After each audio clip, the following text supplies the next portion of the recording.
Mesdames et messieurs les membres du jury, bonjour. Je m'appelle Vincent. Je suis très heureux de traiter devant vous le sujet suivant, cours des gens, l'environnement. Samedi 19 décembre s'est déroulée la seconde édition du concours Eloquentia, un concours de maîtrise de langue française qui réunissait bien entendu les étudiants, les stars et participants de ce concours, mais aussi leurs professeurs, différentes institutions et autres amateurs francophones. Les participants étaient répartis en 4 catégories, à savoir 2 catégories de déclamation, réparties en 2 niveaux de français, à savoir A1 et A2, dans lesquels les étudiants devaient réciter des textes. Bonjour mesdames, bonjour messieurs. Je m'appelle Martine et je vais vous déclamer un poème de Marie Antoinette qui s'intitule « Je trahirai demain ». Je trahirai demain, pas aujourd'hui. Autre catégorie, celle de la joute oratoire, dans laquelle 2 participants sont face à face et doivent débattre à tour de rôle sur des sujets allant de la comparaison entre smartphone et livres, du nucléaire ou encore le fait de vivre à plusieurs générations sous un même toit. Plus de problèmes, plusieurs de problèmes. Je comprends que tu dis qu'il y a une source de conflit, mais je pense que je suis pour plusieurs générations sous un même toit, parce que je pense que ça peut créer un lien intergénérationnel.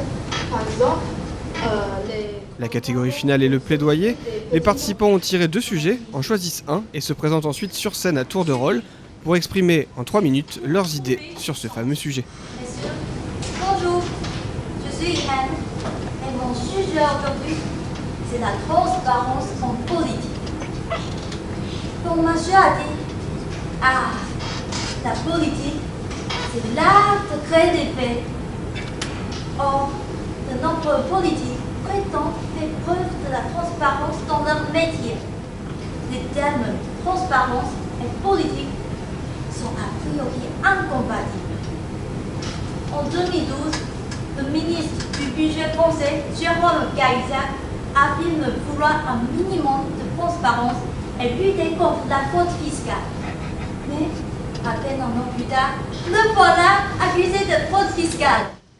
C'est Vincent de l'Université Faujon qui a remporté cette épreuve. Aujourd'hui, notre Terre n'a jamais été autant en danger. Le niveau de la mer monte.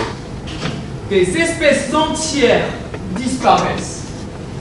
La biodiversité est partout menacée. Les catastrophes naturelles se multiplient. Les réfugiés climatiques sont de plus en plus nombreux. Michel Lu, ancien représentant taïwanais en France, faisait partie du jury et n'a pas manqué d'encourager les étudiants de français. Mesdames et messieurs, notre très chers amis, je suis très heureux d'assister à cet événement. Et en tant que diplomate de carrière de 42 ans seulement, je suis tellement heureux de pouvoir témoigner, n'est-ce pas, des performances de nos jeunes générations, nouvelles générations. On dit en français, jamais trop tard.